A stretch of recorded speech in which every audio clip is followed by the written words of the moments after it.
Welcome, my name is Max Holler and I'm the director here of the Fine Arts Museums, and I want to welcome you all to this panel discussion. A panel discussion which celebrates the opening day of a very important exhibition. We called it Revelations, Art from the African American South. It's a celebration of an important exhibition, but probably more importantly, it's also a celebration of a major acquisition for our collection. 62 works that have entered our collection in the last couple of months. But most importantly, this is a celebration about the artists and for the artists, whose work from now on will forever be part not only of our collection, but will be part of the museum's narrative and focus about what modern and contemporary American art is, what it is about, and how it should be represented. I want to thank many people who have made the exhibition possible, who have made the acquisition possible, and who have basically kind of supported the artists throughout the years. And I want to especially thank, of course, Bill Arnett, who's kind of, I would say, visionary spirit and visionary collecting and understanding of the art kind of brought the whole collection together, from which we now as institutions can basically kind of pull and really be able to kind of properly represent this art to a wider audience and public. I want to thank the entire Souls Grown Deep Foundation. I want to, of course, thank also the artists who are here, especially Lonnie Holley, who's opened actually the exhibition yesterday evening also with a great concert. I want to thank also the scholars Paul Arnett and Jacqueline Francis who are here and will join us for the panel discussion. Special thanks also go to Tim Burgard, our curator in charge of American art, who's been instrumental in bringing this collection here to the Fine Arts Museums and who has been the curator of this exhibition. I want to thank the trustees of the Fine Arts Museums, who have done really a tremendous, I would say, kind of vote of confidence for this art and for this acquisition. So thank especially our president, Didi Wilsey, for supporting the acquisition and also the exhibition in a major way. And special gratitude also goes to Belva Davis, trustee of the Fine Arts Museums, who has been really the very good spirit of this whole endeavor, and also of right now kind of moving this exhibition for the next 10 months, not only through the museum, but actually really embracing a very wide audience with that. And that goes along with the help of the SF Links. So I thank you so much for that. I want to also thank especially also actors and directors Danny Glover and Delroy Lindo for being here today and kind of giving basically the welcoming remarks and the closing remarks of this panel. So it's my great pleasure to welcome to the podium a native San Franciscan, a visitor to the Young Museum from childhood on, as he told me, a distinguished actor, obviously film director, humanitarian and political activist, Danny Glover. Thank you.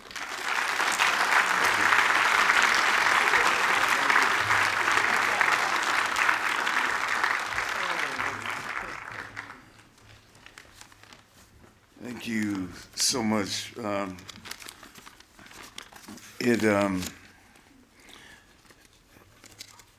mean, the moment that you have an exhibition such as this, a transformative exhibition such as this, you think about all those who've been involved in bringing this moment.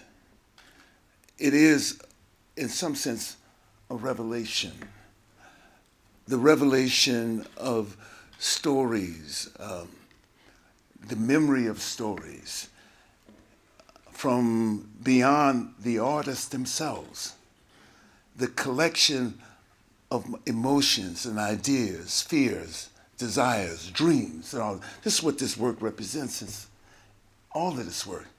We get a chance to see it now in this kind of rawness, in this feeling of its sense.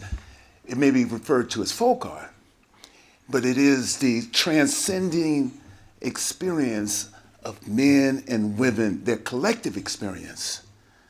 It may be Lonnie's individual image that he draws on, from that. But that just image comes from a culture, a much larger context, a historical context, a social context, a political context as well. And so we see another way in which we get to experience another way in which the world of people see themselves in the world. What is culture? What is art? It's simply the expression of how people see themselves in their everyday life, in their everyday existence. That's what it is in some sense. We see this in a sense. For me personally, there were moments of memory. I had the fortune of being born in San Francisco here, but for the first 3.5 years of my life, more than 2 years of that was spent in my grandmother's and grandfather's farm in rural Georgia. So when I see the revelation here of this experience here that we have the privilege of seeing here at the De Young Museum, I think about my grandparents. I think about my mother. I think about my mother's 94-year-old cousin, Fanny, who's alive today, or her 98-year-old cousin, who is Subel, and their experience. So the art itself is tied directly to life experience of love, of triumph, of joy, of pain, of pathos. All those things are inhibited here, right here in this art. It's a pleasure, as I said, to be here, the opening of the program, Revelations. The seeds for the collaboration of the fine art and the Souls Grown Deep Foundation collaboration. I love that, Souls Grown Deep. You know, sounds like Langston Hughes. Souls gone deep. My soul is gone deep like the rivers. I've known rivers. I've known rivers older than the, whew. This collaboration of fine arts and the Souls Grown Deep Foundation. Collaboration were planted decades ago with Timothy, Burgard, Curator. For Revelations was the first introduced in this style of creativity. The success of the foundations, G-Ben's quilts exhibits here at the De Young Museum led to a long romance with hopes of acquiring a meaningful collection. Those hopes came to fruition and led to a marriage. This fabulous exposition is installed upstairs in the American galleries. I need to acknowledge, first of all, so many people, as I said, there's so many people who've brought this together, you know, in the Board of Trustees of the Souls Grown Deep Foundation. And could they stand if the board members are here and give them applaud the board members? Yes, they do.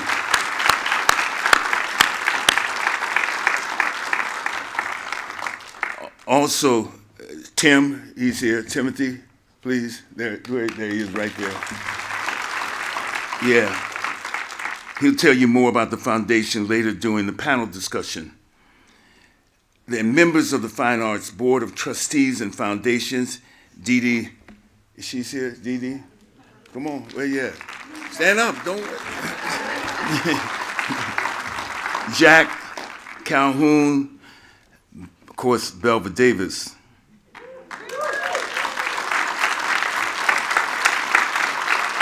And Carl Pascarella. Is he here? Is that my man? You and me, always, man. Long history. And George Hexter, Brilliant Acquisitions Chairman, and Alice Hoffman, Chair of the California-Hawaii Conference of the NAACP, and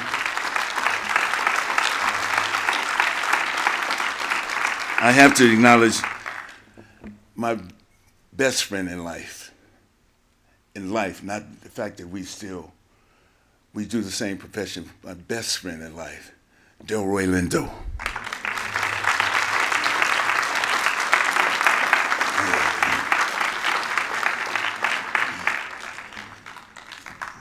So our program, I guess, begins. Who do I introduce next? Come on up here, Timothy. Thank you. All right. Appreciate it.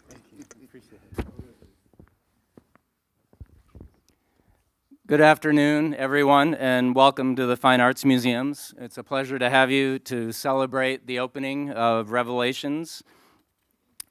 I want to start by introducing our panelists. Lonnie Holley is one of America's greatest contemporary artists, as those of you who've been through the galleries already know.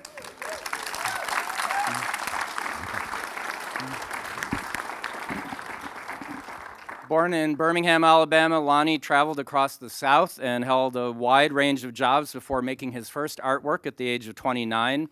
His first works were sculptures carved from industrial sandstone, but since then he's found artistic inspiration in almost every possible material.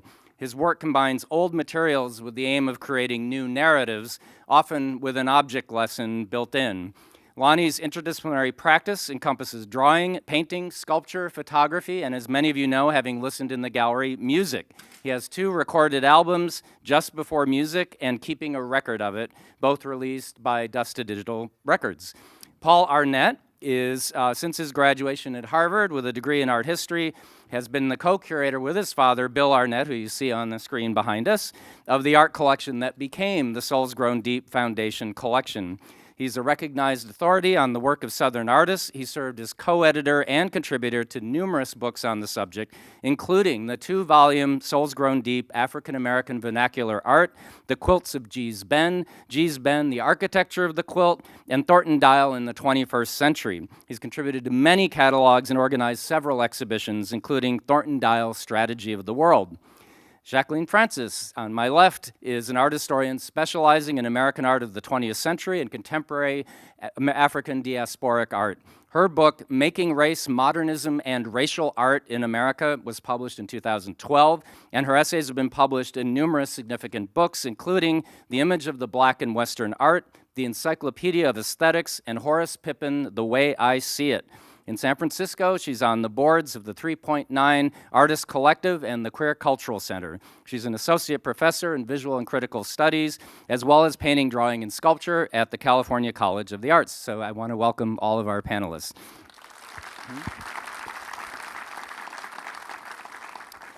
So I want to start with an apology and regarding Louisiana Bendoff had hoped to be with us, the Gee's Bend quilter, whose works are included in the very beautiful print exhibition upstairs. She couldn't be with us today. She has a very serious family illness and had to cancel at the last moment, so we send her our prayers and good wishes. I want to start before asking specific questions of the panelists by noting a couple of things. One is that in the past few weeks, there have been 2 nooses left at the National Museum of African History and Culture and at the Hirshhorn Museum in Washington, D.C. These examples of continuing, ongoing racism prove, as if we needed proof, that these artists, their subjects, and their lives and their experiences are more relevant than ever. It's worth recalling the famous quote from writer William Faulkner, who actually lived in a former slave plantation mansion, who, of course, said, "The past is never dead, it isn't even past." All of these works in this exhibition grow out of a collective experience, as Danny Glover said, and as if the artists themselves know better than anyone. The 4 major experiences are the African Diaspora, when 400,000 Africans were taken from Africa by force and brought to this country, the slavery system that flourished till the end of the Civil War, at which point there were 4 million African Americans enslaved in this country, divided families, brutalized by this system, Jim Crow segregation, which institutionalized racism throughout the South, and I would note also had counterparts in the North and the West. And last but not least, most importantly, the modern civil rights movement of the 1950s and 60s. All of these artists took this shared collective experience spanning from African roots to the Jim Crow South and to the Civil Rights era South, and experimented and appropriated and embraced unusual art materials, at least to the world around them, if not to themselves, including including tree roots and branches, including found object assemblage, and including the famous Southern Yard Show. And they embraced and critiqued and examined some of the most profound and persistent issues in American society. They include race and class and religion and gender. It is an extraordinary cultural accomplishment, and one, as Max has said and other people have said today, that's now being rewritten into the American art history where it always was, but now will be fully acknowledged and fully see the light of day. So I want to start, as we always should, with the artist, Lonnie Holley, because he has more to say than anyone, and I think he knows more than anyone. And I want to ask Lonnie to talk a little bit about how you became an artist and how that experience changed your life. First of all, I would like to just thank the Young Museum for allowing me to be here today, along with William Arnett, the person that is responsible for the works being saved. For one thing, as an artist,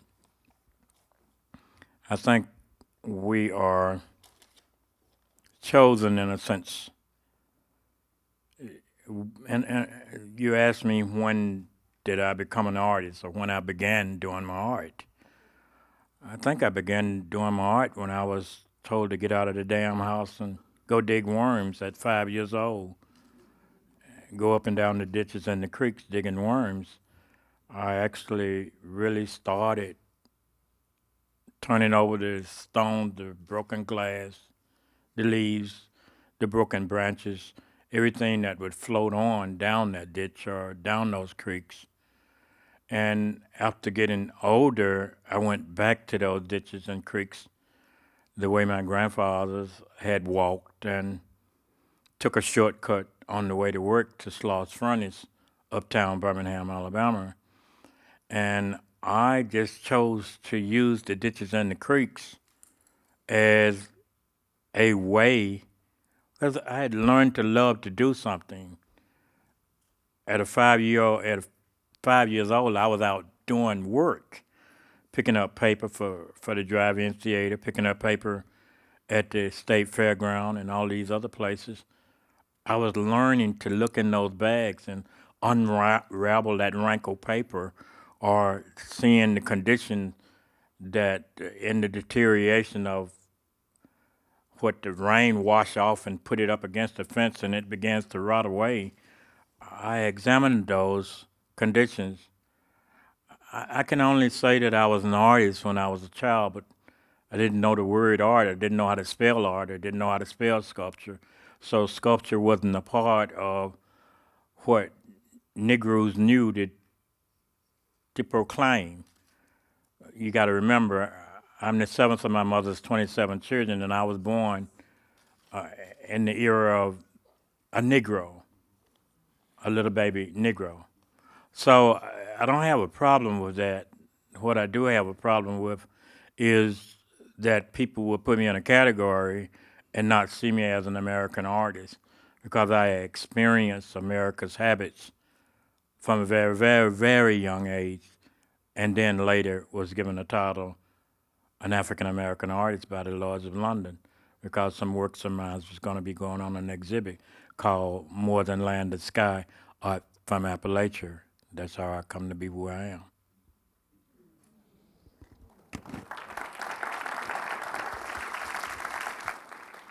Paul, I already mentioned your father, Bill Arnett, who's here in the audience, and the legacy that he and your family have built is astonishing, and it is finally moving into major museum collections like the DeYoung. And I just wonder if you could briefly, for the audience, describe how and why your father and all of you began collecting the works that form the basis of the collection, and what your hopes were for it. Were they always the same at the beginning, or have they morphed over time? Okay, well, this will be my longest speech, but it's a big question. I grew up in a house with thousands upon thousands of artworks from all over the world, civilizations going back to Mesopotamia. Most of what my dad was interested in the 70s was art from sub-Saharan Africa.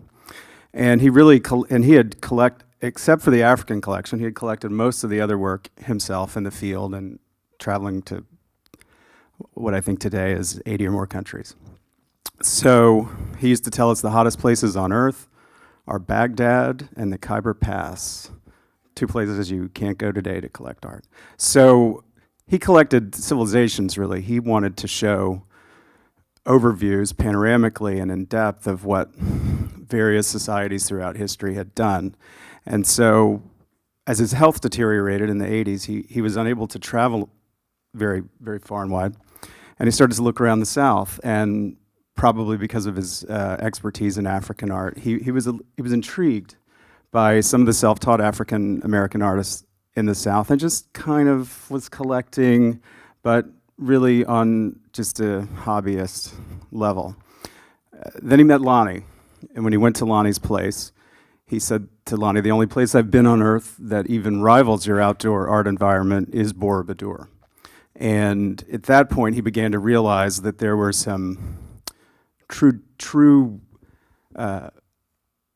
big genius minds at work with little or no recognition, and certainly no patronage or assistance, and no financial resources whatsoever. Lonnie actually then, and I know discovery is a loaded term, but Lonnie soon thereafter discovered a guy that was making fishing lures named Thornton Dial, and put a fishing lure up in his living room after meeting him. My dad saw the fishing lure and said, "Who did that?" Lonnie said, "I don't know. I met him, and he just makes fishing lures." And my dad said, "It looked like a little de Kooning fishing lure." And so my dad said, "Whoever made that is an artist, and I have to meet him immediately." And so once he started to add people like Thornton Dial and Lonnie to the other art my dad was collecting, a few things happened. First, that fishing lure, that was bait for me as someone who visited home right before I was about to graduate college and said, oh my God, what are you into here? Then you start to realize that the people were repositories of history, as Tim alluded to. These were people who had grown up in Jim Crow, and they had straddled these 2 eras, both this almost draconian medieval world of enforced inferiority, and then transitioning through World War II and the Civil Rights Movement and the migrations that occurred out of the countryside and into the cities, ending up in many cases as urbanites with industrial type jobs, and living through the Civil Rights Movement. So these people embodied much of what is important in retrospect about 20th century America. So their ability to bear witness to the truth of history was incontestable. And then we began to realize that, the work was aesthetically strong and it was formally mature. It really didn't conform to any definitions of folk art or primitive art. It was intimately bound up with social change, and that is so rare that any art is legitimately a part of and made by the people who benefit from social change. It's almost unprecedented. Thirdly, it's the people who have been historically one of America's 2 or 3 most dispossessed, oppressed peoples. And then fourthly, it was almost completely unknown outside of the places where it was being made. And so it was like, if we don't do it, what's going to happen to it? And so I think very quickly, this is 1986, 87, we realized it was a big job, and that ultimately, even though it would begin as a private collection, it would end up in the public domain. So that's where it all comes from. Jacqueline, I wanted to ask you, you've written about the African-American artist Horace Pippin, as we heard in your introduction, and as we all know, and we have a painting in our collection, very beautiful painting of John Brown's Trial, that hangs in our permanent collection, thanks to the Rockefellers, who, like many people, embraced so-called folk art. I am putting it in quotations. And I'm wondering if you can talk a little bit, since you are an authority on Horace Pippin and this time period, about the construction of terms such as folk, naive. More recently, we've heard terms like outsider. You want to ask outside of what? You know, these are all terms that are loaded, and this is part of museology, it's part of art history, it's part of academia. These terms get passed around. They're rarely coined by the people that they're applied to, even with mainstream modernist art like Cubism or Fauvism or whatever it might be. So I'm wondering if you could talk about it, because these terms were often used, on the one hand, both to promote, but often with a condescending air of patronization, both patronizing in terms of being patrons and buying their works like the Rockefellers, but always with a double edge that somehow they weren't part of the mainstream story. Well, I think I'd go back before the 20th century and think about the 19th century use of this word folk, which comes from its German ancestor, Volk. And there was a philosopher, humanist called Gottfried von Herder, who spoke about the folk in what might seem celebrating ways, that every people's had their culture, every person was part of a community, and every community was contributing to the idea of the nation or the nation state. And, you know, this is a pretty radical idea for the 19th century in terms of, you know, empires and certain kinds of aristocratic rule being toppled or at least being threatened. And artists are picking up on this. That is to say, European artists are picking up on this as well. Artists like Kandinsky and his partner, Gabriel Munter, are looking at what they call folk art, things like glass painting and Russian votives. And this kind of coincides with the time period in which artists are questioning their academic training. They're saying that our scholastic studies in the academies in England, in France, in Germany, have actually in some ways made us forget why people make art, forget about the excitement of discovery, forget about the things that might energize our audiences. And in fact, they too start looking at these artists who are called folk artists or self-taught artists or vernacular artists. This is part of Cubism's story, it's part of Fauvism's story, it's part of what we know as, you know, the School of Paris and early modernism. Picasso looked at a self-taught painter named Henri Rousseau, who was a working man in Paris in France, and said, this is the artist that I'm looking at. So when we look at photographs of the studios of people like Apollinaire or Matisse or Picasso, what we see in the background is not only non-Western art from Africa, from Oceania, from Asia, and from the Americas, but we also see things that might be seen as everyday objects that they are curious about for their form. And that's the other thing, is they're learning something about form. They're very interested in these artist stories as being artists that are not like them, that is to say, artists who are trained in academies, but they're also interested in the form. They're interested in a kind of modernism that's simplifying the body, that's simplifying the space, that's flattening in terms of painting the pictorial space. They're interested in angularity and geometry, and that they're learning from sculpture as well. So, you know, long before we start talking about Horace Pippin or even someone like William Edmondson, who is the first African-American artist to have a one-artist exhibition at the Metropolitan Museum in the 1930s. Not any of his contemporaries who went to art school, like Charles Alston or Hale Woodruff, or Romare Bearden, who studied with Georg Gross at the Art Students League. The first artist of African descent to have a solo show at a major museum in New York was William Edmondson, who was making gravestones for his community in Nashville, Tennessee. So they were looking at something saying, you know, is this person is he our Brancusi in a way? You know, is he our modernist that is local? And you mentioned the Rockefellers because, of course, like Hamilton Easter Field and artists like Yasuo Kuniyoshi, Abby Aldrich Rockefeller was very interested in what she thought was the first American artist, that is to say, self-taught artists who were doing things in painting, who were making weather vanes, et cetera. And that was one of her sort of raison d'etres as a collector.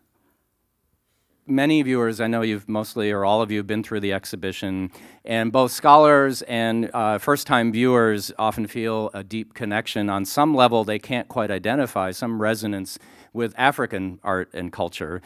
This is a very complicated subject in the literature.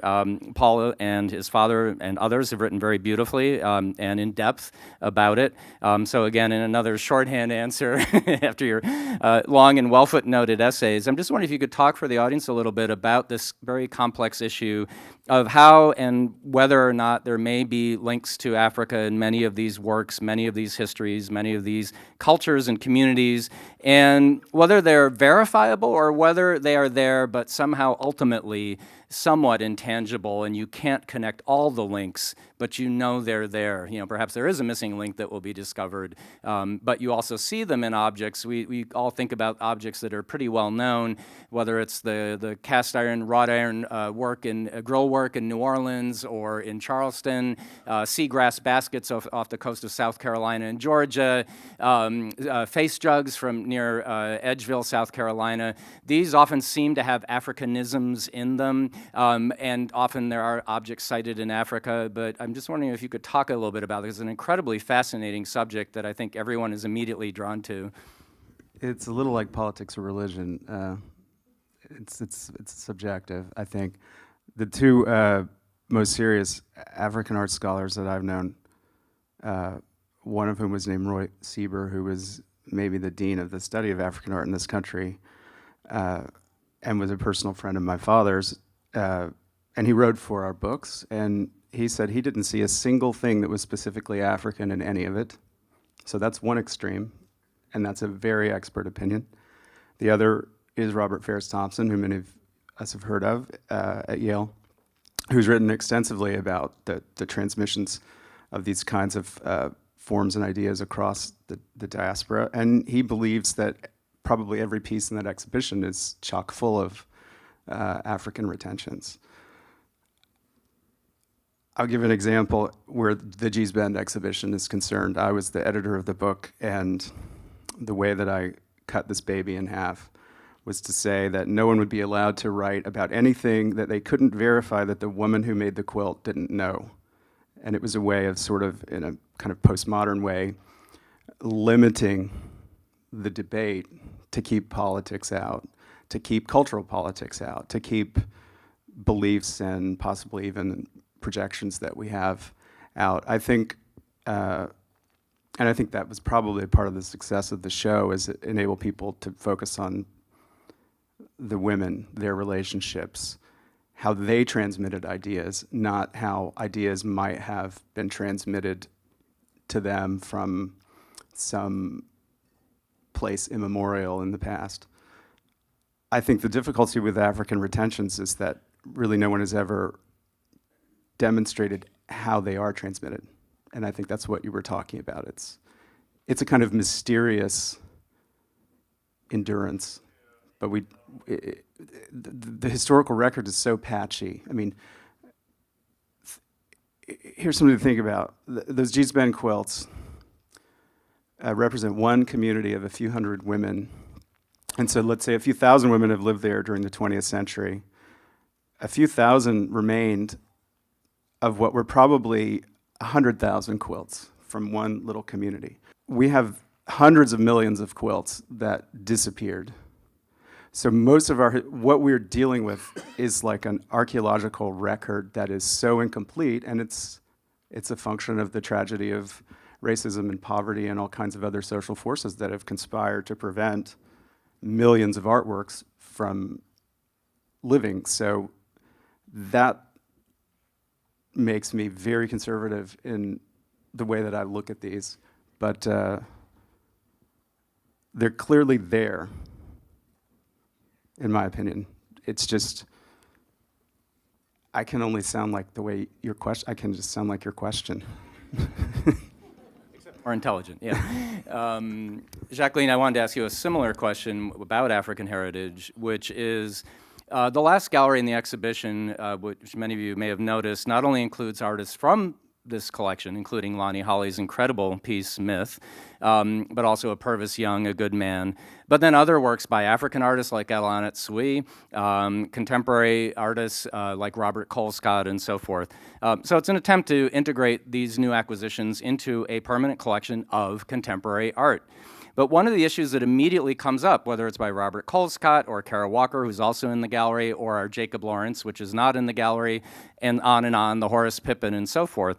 As you just mentioned, the first major exhibition at a major New York museum was William Edmondson, who was considered at the time a folk artist. And every artist of the 20th century that I'm aware of, and even some in the 19th, like Henry Ossawa Tanner and so forth, had to wrestle with the issue of whether or not their subject matter should be overtly, explicitly African American. And in the 20th century, in the late 20th century, even in my lifetime as a curator and scholar, what I have seen is the initial hurdles were overcome largely with art that was the most explicitly African American subject matter, thus somewhat, again, doubly marginalizing artists who were African American and may have been very proud of their heritage or had very deep and resonant history like all of us do, but they couldn't be anything other than the identity that the Metropolitan or MoMA or the Whitney or even the DeYoung or whatever museum might be wanted them to be, which was recognizably African American. Artists who want to work conceptually, with installation art, with abstraction, talk in their oral history interviews about a very tough road they had to hoe, not fitting what was in with mainstream American museums. I wonder if you could talk about that with the artists that you've worked with, how they wrestle with this issue. Do I have to be something that either I don't want to be or that I'm not?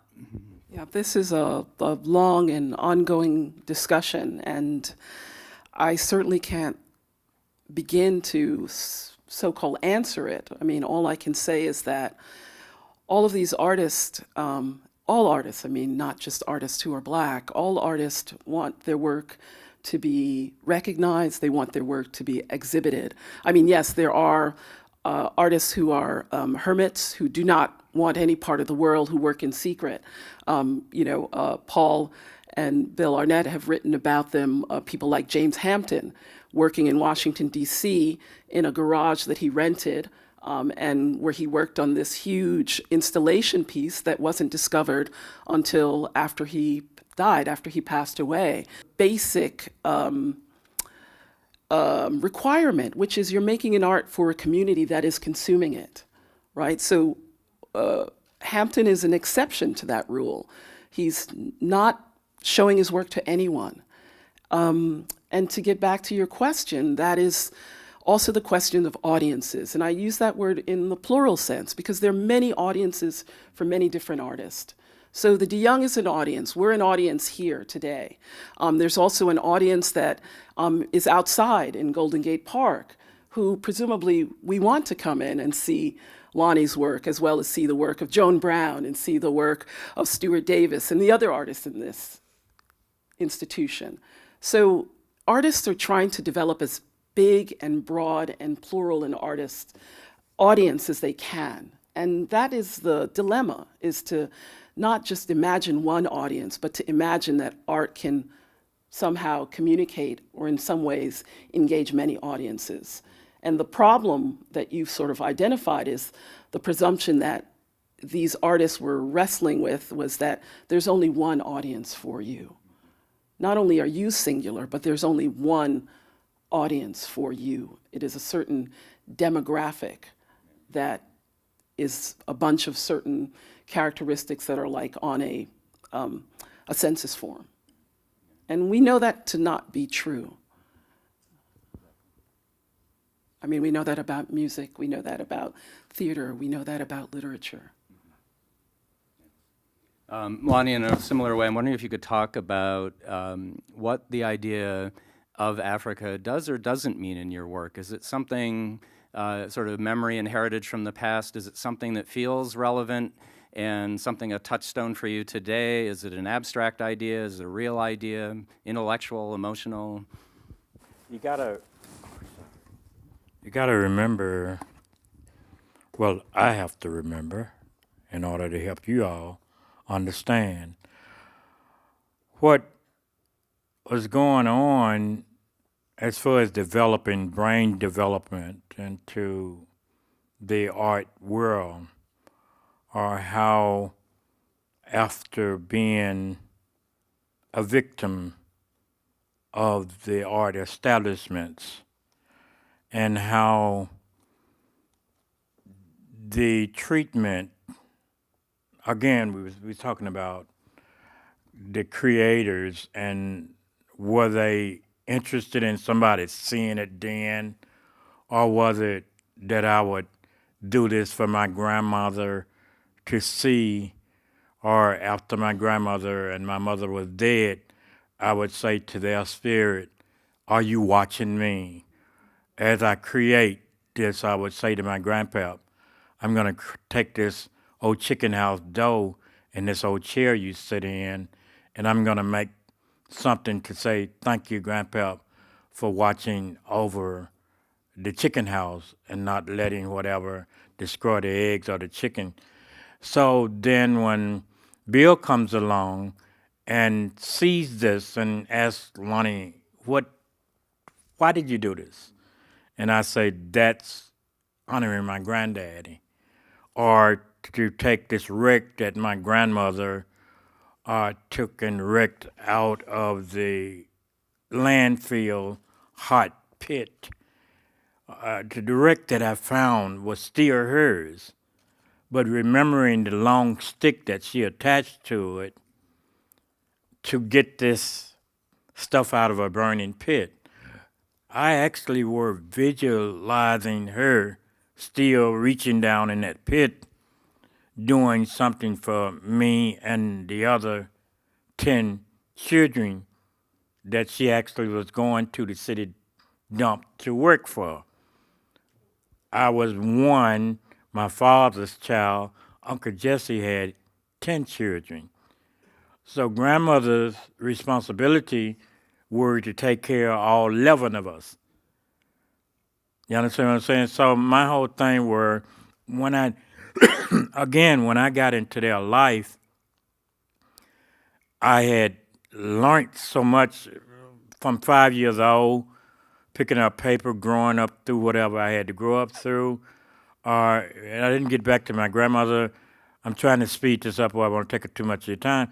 I didn't get back into her life until I was turning 15, because I had been taken off the streets at 11 years old, put in an institution or put into a slave camp for children called Alabama Industrial School for Negro Children. There I had went through the whole 9 yards of agriculture, learning to pick, to harvest, learning to plant, learning to flat weed with a hoe, learning to do all these things. But again, I hadn't lost the focus on wanting to get to mother, or wanting to get to my family, which my mother had 27 children. I'm being the only child in a whiskey house. I'm being told you got a lot of brothers and sisters. My focus point was getting to my mother, getting to my family. So now after doing this, you got to remember, I had a memory build, or a way of building memory by objectivity. Up and down the ditch, I knew how, when I placed this rock here and I came back and I saw that the water didn't wash that rock away, I know that the harder things are harder for the water to flush. I'm learning flush off of human waste. So these things, again, the ditch that I found the wreck in was right in the back of where my grandmother lived. So I was always around these ditches and creeks that flushes off human waste. So to take something that is, again, landfills, how can the Spirit use me to talk about trash, garbage, and debris that we have maximized now to the point of you seeing New York City's landfill, California's, Los Angeles landfill, San Francisco's landfill? I'm talking about waste that is going to be, again, ghostly to our existence. This stuff is not going nowhere. It's not deteriorating. The only thing that I'm doing, or my life have done, is do the same thing that my grandmother was doing, but my grandmother didn't know nothing about being an artist. The only thing she knew, she was getting something out of the fiery pit. She was balling it up and putting it in a barrel. What I did, I took that she had balled up, take it out of the barrel, and I made her a beautiful butterfly. And I made her cry about it. And when I saw her cry about my butterfly, no one told me that I was an artist. No one even knew what I was doing. He just hauling in all that trash, that garbage, that junk, that he got all that stuff around him. You understand what I'm saying? But it took William Arnett to come along. I'm building this environment of all this stuff, all these memories of all these people that loved me, that cared for me. And I'm only doing something to say, this is Miss Sarah Kelly's doorknob.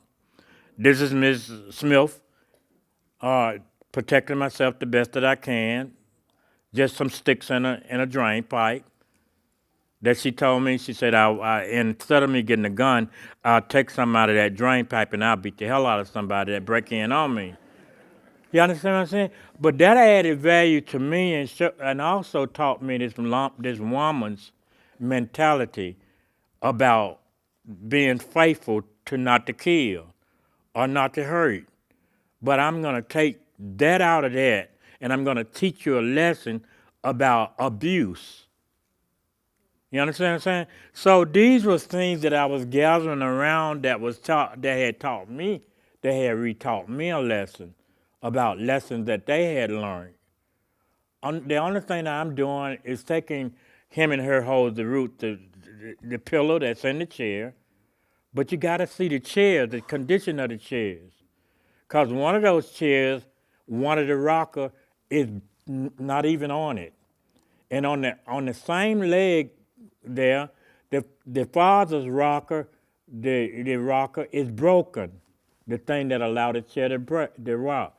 So I took the chair, a woman, and put it on the handle as a support. You got to look at all of this. My thing is that I'm trying to show conditioning to make him and her, and then I placed the root in this to see that both of them, and you don't have to be married, but we do have to create a relationship where we are together raising the whole of humanity, which is the root. Small roots as well as the larger root. The larger root is showing from Africa from which it comes. I don't know whether I'm connecting or am I disconnecting. But I knew later that I took a DNA test and I found out that my mother's lineage is Yoruba. She's from the Yoruba tribe of Nigeria. It was like, okay. It was like, for me to find that out, not only did it put the crown on that I needed. I'm not nobody's king, but I did need a kingdom. I did need a throne. You understand what I'm saying? Mama giving birth to 27 children out of 32 pregnancies, it must have been something that was governing this woman to let that much of human flesh come from her. That's that much. You were talking about the honesty of me as an artist. I did a song called On the Other Side of the Pulpit. I'm on the other side of the pulpit. I cannot be your regular preacher. I can't be your regular minister. I got too much garbage, trash, and junk. I got the waste of technology. I got Cold Titty Mama to deal with. Cold Titty Mama is computer technology management. Excuse me, but that's where I'm at right now. I didn't mean to take that long to answer your question.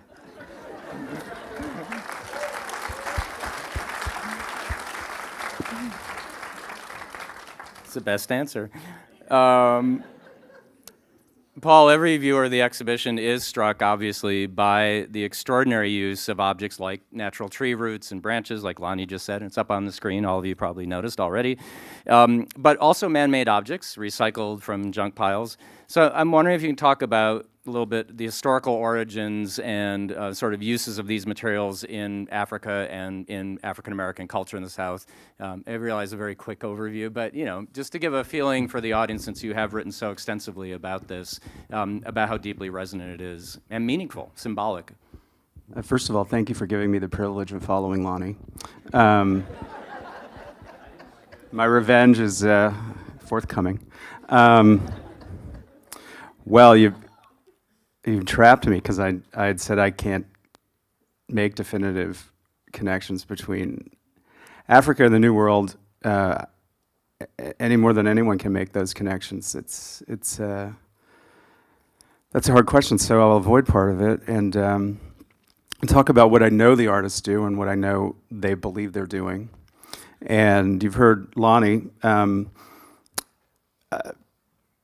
approach the world around him in a very metaphorical and metonymic way, seeing not only in the natural world, but in the man-made world, images of the self and the culture, and especially this process of use, which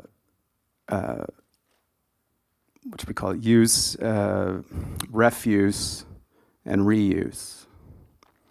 And that there's obviously a spiritual and a redemptive quality to that. So the ability to make images, of the self, to make images of the ancestors, to make images of the community, to make images, I think most importantly, of the future, out of this cycle of use, disuse, and reuse, can be very powerful. It's also a way of saying very controversial and even dangerous things in a completely opaque way, which I'm quite certain goes back to the earliest days of the African presence in the New World, where their selfhood was removed. They were turned into property, and the penalty for any kind of rebellion, whether it was intellectual or physical, was harsh, was often death.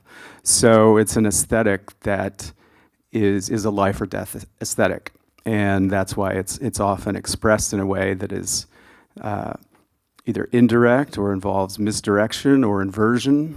It goes back in African American ways of talking, so that the man couldn't understand what you were saying. He can't punish you if he doesn't know what you've said. Even if he's heard the text of it, it might have inversions of common uses. I think the famous one that one linguist proposed was this term "bad" to mean good. And what if a slave escaped and they said, well, that was a bad slave. That was one bad slave. How can you punish somebody who says, yeah, massa, he was bad? So that's just been hypothesized, and you see that throughout the show. And various types of artists. Sometimes it's not even the rural ones who use the roots. Archie Byron, who's in the show, lived in Atlanta his whole life. He grew up. He was a childhood friend of Martin Luther King. He used the roots. So there's no rural or urban connection between whether they use industrialized materials or natural ones. And then I think the second thing, which as a person who's been a resident of the Bay Area, even though I'm a native Atlantan, is the ecological one. The idea of, which you've heard Lonnie speak to as well, of respecting everything in the world, even if it doesn't have monetary value, and finding ways to honor the struggle and the existence of everything under the sun. Well, clearly that's a religious type of approach, but it's also a very modern, contemporary, woke approach to the world that we're in. Jacqueline, I'm wondering if you could talk, given your experience of modernism in the 20th century and your scholarship. There's so many artists, obviously, who've appropriated what we now sometimes call found objects or assemblage, starting with Picasso, if not earlier, who, of course, drew heavily on African art as well. But artists, say American artists, Louise Nevelson, Bruce Conner, Robert Rauschenberg. Exactly. Can you talk a little bit about why so many of those artists were classified by modern art museums in the 20th century, or American art museums for that matter, as modernist or avant-garde, and yet other artists are classified as folk? Is it a purely racial construct that they're making this divide, or are there other issues at play as well? I definitely think there's class, gender, race, ethnicity that's part of it. I also think we have to remember that a lot of these artists who are now part of this canon weren't part of the canon when they were doing this avant-garde work. So we have to remember that something like La Demoiselle d'Avignon, made in 1907, was not really publicly exhibited until the 1920s. So we forget about the risks that artists take. We forget that, a lot of our art histories are really histories not of the entirety of everyone who ever made art, but it's the history of avant-gardism. And so they're the winners, right? And now we celebrate them as if we always have, and we haven't. People were looking at the works of Robert Rauschenberg in the 1950s like he was a madman. Similarly with someone like Dubuffet, who literally said, yes, I actually am a madman. I want you to think of me as a madman. I go to insane asylums to learn from people who are there, and I learn from children. And that's also part of the artist's rhetoric, to say, no, I'm not interested in this certain kind of canon. My whole move is to say that I'm going to very publicly and very decidedly break from it. Then there are artists who are not part of the sort of ruling class, right, who are saying, I'm doing this anyway, right? I'm doing this because I want to do it. I'm doing this because I have to do it, right? People always say that artists should say to themselves, is there something else I could be doing? And if the answer is yes, then you should go and do it. Because being an artist is not, an easy thing. I don't know if that answers your question in part. Let me know if you want me to keep on rattling. That's good. But if I might Yeah, say please. something. No, absolutely, of course. Art for me was more of a healer. It was more, and I think for some other artists, I've seen a lot of artists, I met a lot of these artists that's in the show before they died. I met them, I looked at their character, I looked at their respect for what they had learned that they were, because they too didn't know anything about art. They too was just doing what normally would be done by a people that had only materials that they can reuse. As you know, and on the plantations, the slaves only used what their masters could not find any values in. So we was always taught to rubbish through the trash, the garbage and the debris to find what we need to find. A lot of times we move ahead of that because we have moved into a society now where we got jobs, and we moved away from working in the fields, and we moved away, again, migration, like Danny was talking about, moving from one real harsh labor output to another. But always, if you look at the African Americans or blacks in America, or back to colors of America, the Negroes of America, they looked forward to working. They got up on their own when the sun or when the rooster crowed, they got up. They didn't just lay there, which they could have laid there and been rebellious. So, I don't feel like going to work today. You understand what I'm saying? But they got up. We got used to doing something in America. We got used to making America great. You understand what I'm saying? And once we got used to making this building and struggling and toting and pulling and lifting, because you got to remember it wasn't no machinery back there. Sculpturing that hard stone taught me something. When I got a hold to the sandstone, I started sculpturing it as a tombstone, but then when I found out that I could go into schools and give some of it away because I had so much of it, I had piles and piles of this material. I've always been a giving artist. But also I was receiving something. I was receiving a joy. They didn't want it because you wasn't talking clean stuff. You wasn't talking something pretty and shiny. Can you dig it? And now this art has made it to a point where it can show off its meaning. You see all that stuff hanging in there, that burnt stuff? Time I walked in there, I saw the 16th Street Baptist Church bombing of the 4 little girls that lost their lives, and I saw my grandmama up on the hill in Woodlawn digging the graves for 3 of those little girls. My grandmother helped dug their graves. My grandmama told me, come here, help me dig this grave. And I jumped out the grave and wanted to run and play with my friend. She called me back. She said, come here. She said, you cannot bury a straight coffin in a crooked hole. She told me to straighten that hole out. This is my experience. And I brought it here. Well, Bill allowed it to come here to the Dion to be the truth. That's all, the truth. That's all. I don't have nothing else to say but the truth.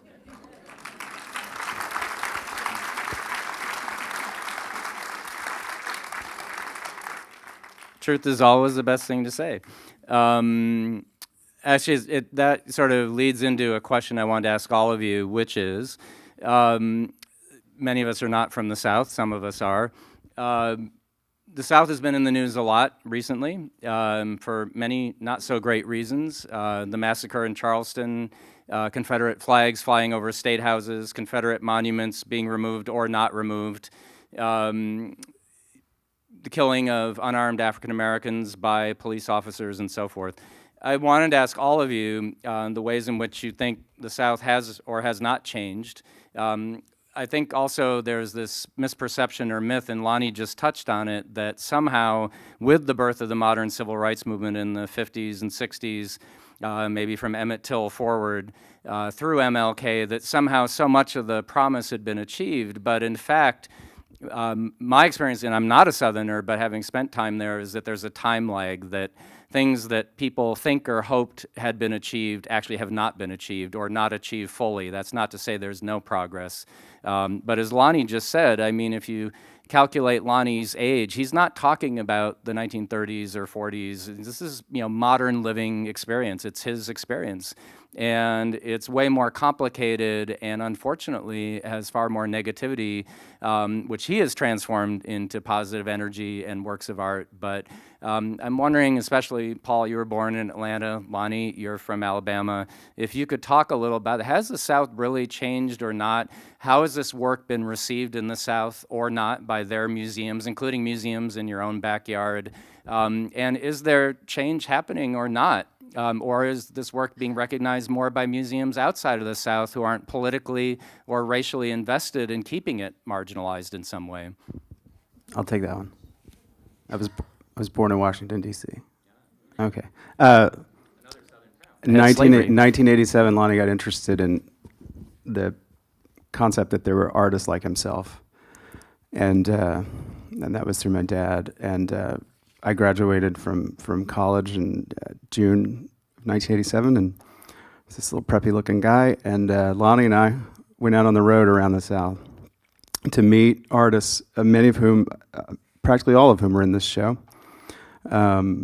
Mose Tolliver and Mary T. Smith, Son Thomas. I don't think you have any Son Thomases, do you? Joe Light, Hawkins Bolden. Do you have any Hawkins Bolden? Who else did we see? We didn't. He's in Miami. That was out of our. So we spent about a week on the road and a lot of time in Mississippi. And Lonnie looked remarkably like he does now. And in 1987, a white kid and a black guy with dreadlocks, we often wouldn't be served in restaurants. It just wasn't done. That people like us travel together in their experience. Lonnie will remember some of those times. One time scared the hell out of me. Excuse me, because me and Paul had kind of ventured off into, we was exploring a little bit, but yet and still we was looking, especially my curiosity just jerked me. I'm going all over the place, especially in a cotton gin, in a place where I've never been in there before, and I'm trying to see how this happened and that happened. Tell them a little bit more about that, Paul. apparently they had had some kind of industrial accident there the week before, so our curiosity was mistaken for investigative reporting. And one of the workers pulled Lonnie aside and said, "Management is putting together a goon squad to come after you guys. You better get out of here now." And Lonnie pulled me aside and basically said, "Run." That's all I can do, We're in Mississippi. So we're running through a cotton gin, but which is basically like a big factory, with these goons running after us. And so that's not that long ago. So when you say has it changed, I think, has it changed? Look at the easy way that so much of this racial ugliness has risen from the grave.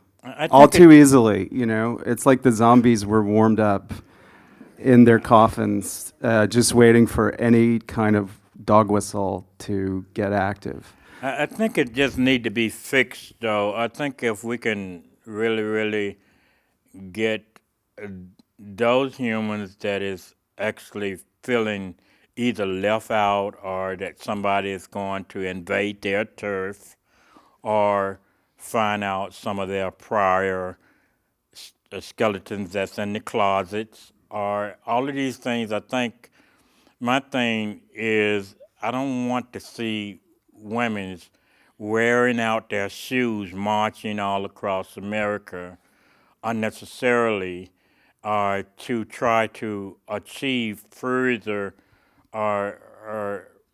possibilities for their woundsmithing, because of how we are as people and all the lives that we can't do nothing else but honor all the lives that has been lost in recent incidents that has occurred. We can't do anything but as artists to make art as a tribute or a memorial. A lot of times you all understand the memorialism that's in this show, the memorial values. Dr. King said there's a moral and a memorial value that we as humans have to live daily. We have to respect that. And in that respect, we can then post that and say, I understand that. I understand everything that's going on. I even understand how children could get a brand new iPhone and treat it like a toy. You understand what I'm saying? But yet and still point that cam at somebody just to get a like, they starting a fight. Can you dig what I'm saying? I'm saying these are things that we're looking at as artists, and we're doctoring on it. Mr. Dow just recently died. If you look at a lot of his works, and a lot of his works incorporated our subject manner. I have to, somebody say, you create all these new words. It's all right. I'm a wordsmith. But listen, subject matter. Because what we're doing is we're trying to take this here and work the combination to our right. Our right got a combination. It have to be worked. And we have to fix it. We have to say, okay, we're dealing in a digital age. Let's get digital. Okay? I'm saying to all the students with every little thing that I can post, we are Mother Universe students. So let's get student smithing. As students, let's work it like a blacksmith or a goldsmith. Let's work that smithing. Let's work the hell out of that smithing, but not in a negative. I mean, all the colleges and institutions and all the schools and everything, if they come to the Dion, they're going to see this in the art. And we're welcoming them to do that. Thanks to William Arnett, thanks to the director, thanks to the curator. These things are here now. But respect them as any other art in here. Because if they are not respected, what's going to happen? Riots are going. And we're trying, the only thing this hand is doing is saying, let's not riot America. Okay, America, we're going to agree that you're still growing in your wonder. America is one of the world's leading wonders. Not wonderful, not great, but the greatness is yet to come. The babies that's going to take care of great. You know what I'm saying? Muhammad Ali said, I sting like a butterfly and float like a bee. No, it's the reverse of that. I'll sting you like a bee and float over you like a butterfly. But everything going to the clouds, so what? I ain't trying to be funny, but y'all putting it there. Thank you. Well, actually, I brought a quote by Martin Luther King, who, as you know, his presence is throughout the exhibition in many places, not simply in the photograph of him in Memphis on the balcony of the Lorraine Hotel, but also in Thornton Dial's incredible work, Blood and Meat, Survival for the World, which is this extraordinary maelstrom and visceral tangle of unwoven rope carpet, sort of the actually I need a word from Lonnie, unraveling of American society in the 1960s that resulted in the assassination of King and both Kennedys, who are also in that painting, that construction. And dead center, so to speak, unfortunately, is Emmett Till. He had watched the Eyes on the Prize documentary and been very moved by the story of 14-year-old Emmett Till from Chicago, goes to Money, Mississippi, supposedly whistles at a white woman, is kidnapped that night, tortured all night, and then finally shot and killed and thrown in the river. And you all know the story of Mamie Till, who not only allowed him to be photographed and was published in Jet magazine so the nation could see the horrors of lynching and Jim Crow segregation in the South, but also so that people would come to the funeral. She had an open glass casket where they could see, as she said, what they did to my boy, what they did to my child. And so MLK is a huge influence. Thornton Dial talked about him. MLK was the freedom cat who really gave a lot of artists the potential and power to sort of make their works. And he has this wonderful quote, which a lot of you probably know. He said, "True pacifism or nonviolent resistance is a courageous confrontation of evil by the power of love." And that kind of sounds like what you were talking about, Lonnie. It's not about rioting, it's about having the force of art and creativity to effect change. It's about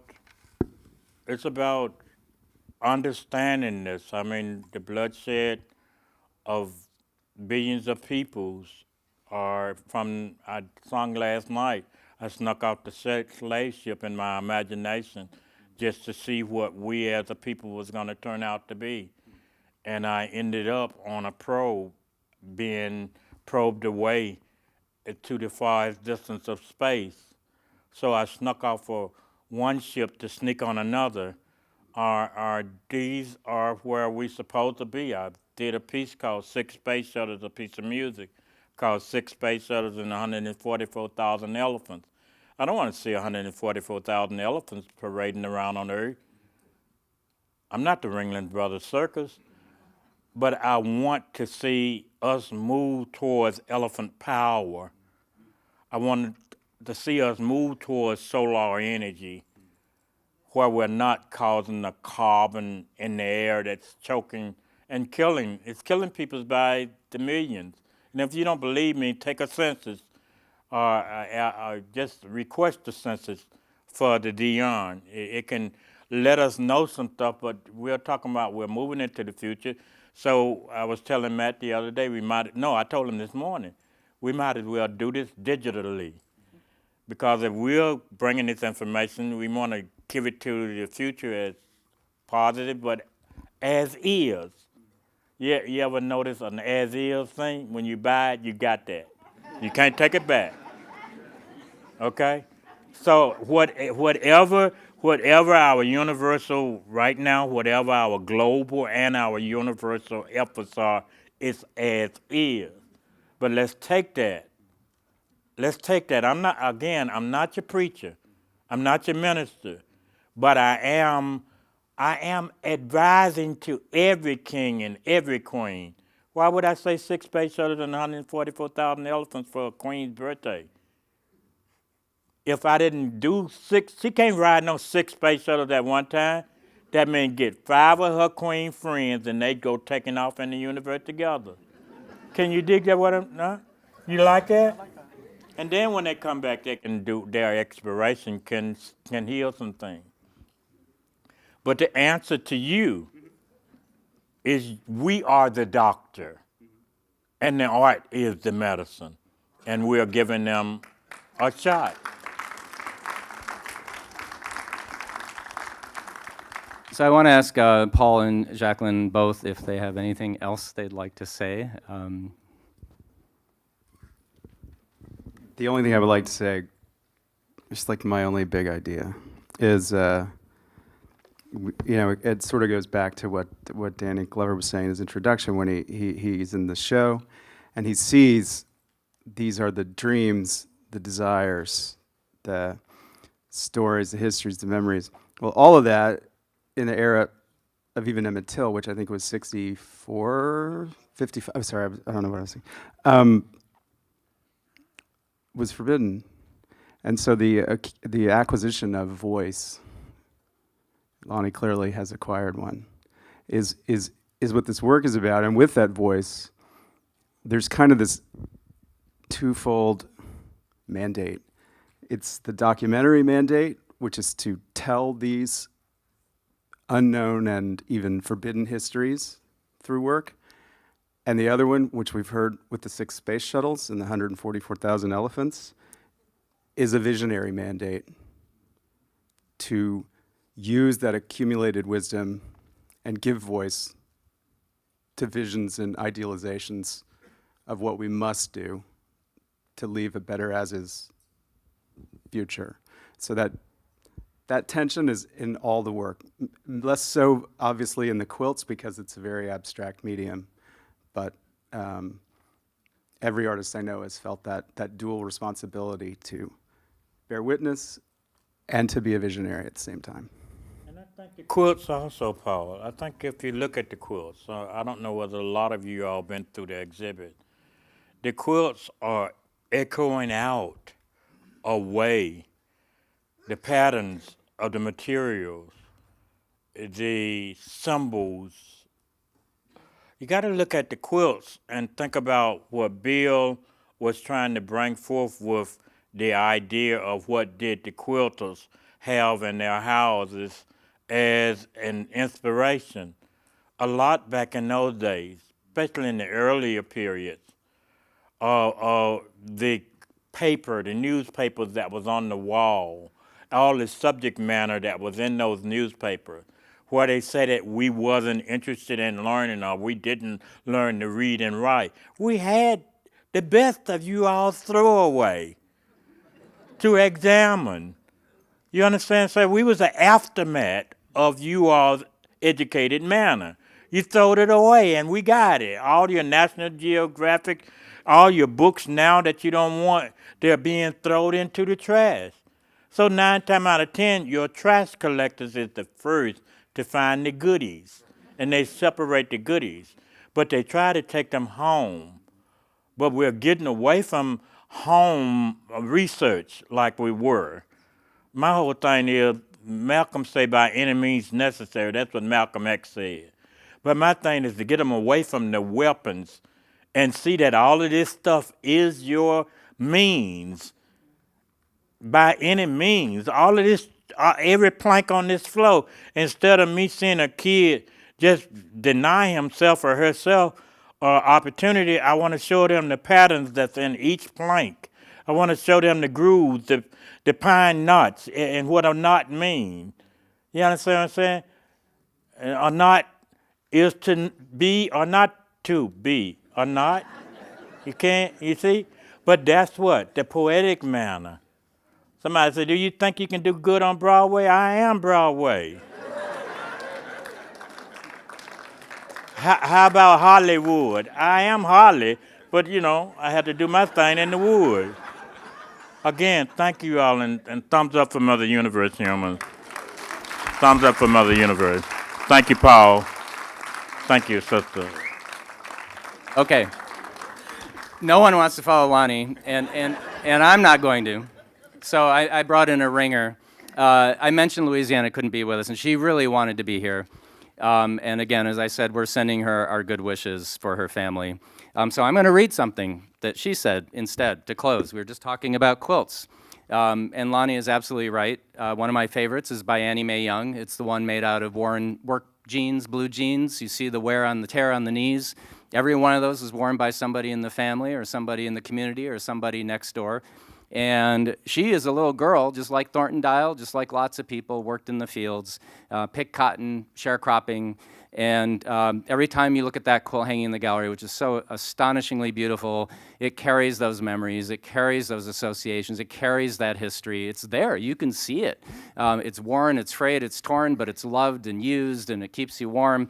But it's also, it always reminds us of the furrows of the fields that she tilled. They're vertical strips of blue jeans. So I want to read Louisiana Bendoff. I was 12 years old when I made my first quilt. It was a housetop quilt.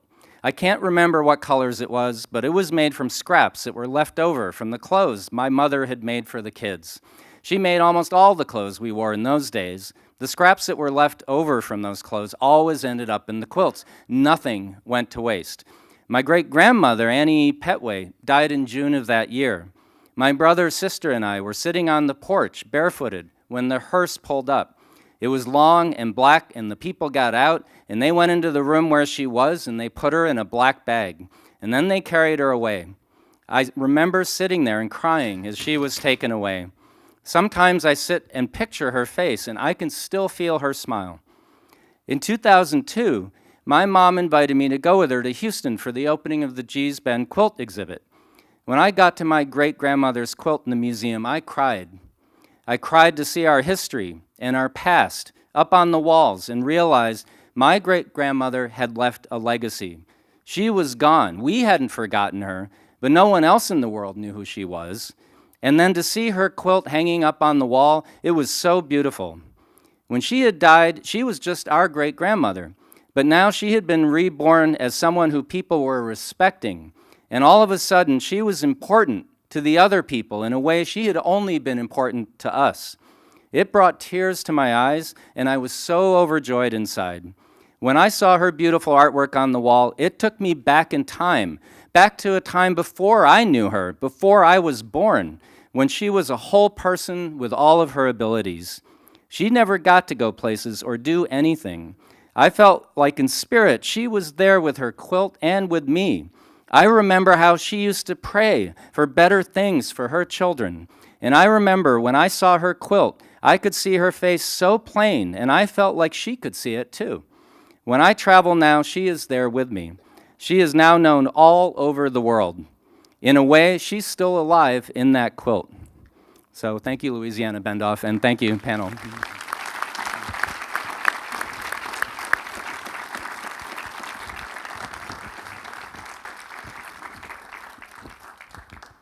I don't know where we are in time. What time is it? It's time. We're right on time. Oh, my God. Okay. All right. So thank you all very much for coming. And now, Julian Cox, Chief Curator of the Museums, will introduce Delroy Lindo. Thank you very much to our panelists for a wonderful conversation, stimulating, full of great ideas and messages for us to take out into our lives as we go forward. Now, just to wrap up proceedings, it's my great pleasure to introduce Delroy Lindo, the distinguished British-born American actor and theatre director. Delroy has been nominated for Tony and Screen Actors Guild Awards and is a recipient of the Satellite Award. He's perhaps best known for his roles in a trio of Spike Lee films, most notably as West Indian Archie in Malcolm X and as Woody Carmichael in Crooklyn. He also starred as Bo Catlett in Get Shorty and as Arthur Rose in The Cider House Rules. And he also performed the role of Satchel Paige, the great Cleveland Indians and St. Louis Browns pitcher in the film Soul of the Game. Beginning in 2007, he began a rich association with the Berkeley Repertory Theatre just across the bay, where he's directed several productions, while in 2010 he performed in David Land's production of Joe Turner at the Young Vic Theatre in London. He's married to Nashome Lindo, a highly accomplished artist, educator, and historian who has been a good friend to us here at the Fine Arts Museums and in the past generously assisted our education department with several museum projects related to the history of African American art. Delroy himself donated his voice to an important multimedia project we did when this museum reopened in 2005 and provided some language accompanying our great Aaron Douglas painting, Aspiration, from 1936. So please join me in welcoming Delroy Lindo.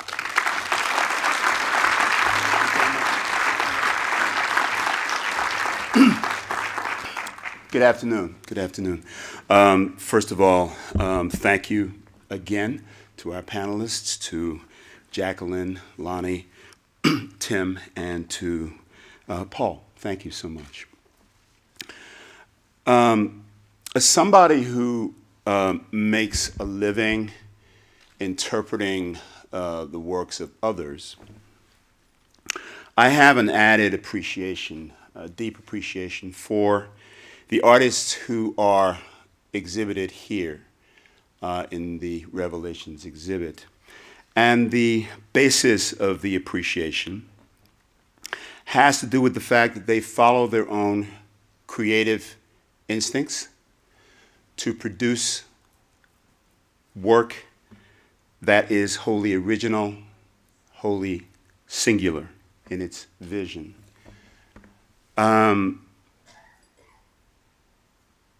Before I go on, I need to thank Danny Glover. Danny, and anybody who's ever heard me speak, and Danny is in whether Danny is present or not, I've learned so much from Danny Glover in terms of the way that he lives his life, the way that he has transformed his celebrity in a way that not only speaks truth to power, but time and time and time again, Danny has put his career on the line, in some instances his life on the line, and you've been an extraordinary example to me, so thank you for that.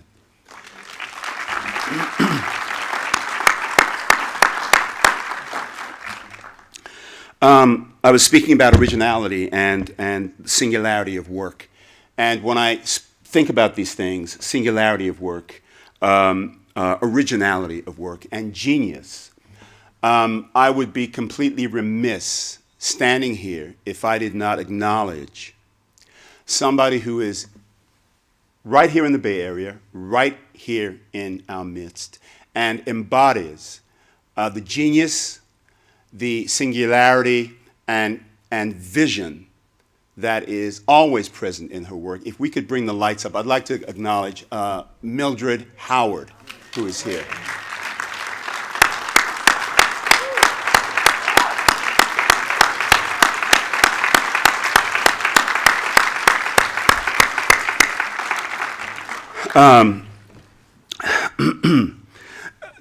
This morning, in anticipation of coming here, I looked. We happen to own the books, and now I'm blanking. Souls Grown Deep, and I looked through both volumes, big volumes, and I looked through all of them. And one of the things, I could say a lot of things, but one of the things that occurs to me about the work there, these works are totems. They're totems. And in terms of, and then when that occurred to me, I went to the dictionary and I looked up the definition for the word totem. A totem is a natural object or animal believed by a particular society to have a spiritual significance and adopted by it as an emblem. And one of the words that popped out at me when I read those words has to do with belief. The depth of the belief that is present in this work, and you take that belief and you create. That's brilliant, singular, visionary art. And that is what, for me, this exhibit represents. The fact that it is called Revelations, very apt title as far as I'm concerned, because it represents a particular way of seeing and revealing the world to us that come in contact with that work. And that work and those journeys are ever more impressive because traditionally they have been made outside of the parameters and without the support of the established arts institutions in this country. And so given, and as you mentioned at the beginning, outside of what, right? These artists being referred to as, vernacular or outsider artists. So to the extent that these outsider artists are now invited into an institution such as the Young, is an extraordinary cultural and national and even historical happening. Now, as many of you know, many African Americans do not feel connections to the visual arts institutions who have excluded their contributions over the decades. So from this standpoint also, I would say it is a wonderful opportunity for all of us to not only share in this event, but also to broaden the recognition of the importance of this event. How can we do that? The fact that these works will be exhibited over the next 10 months gives us all plenty of opportunity to come and see the work, to come back and see the work as many times as we wish, and then, importantly, to take whatever our impressions are and to share them in our respective communities. And that's a way that we can then, through word of mouth, spread the significance of this event here at the Young. The museum, I'm told, is putting together advisory groups of individuals who will be assisting in this. Now, I'm holding up here Get Involved flyers. You can find the Get Involved flyers at the links information table in the Wilsey Court. So I'd like to encourage everybody on their way out to stop and pick up one of these Get Involved flyers.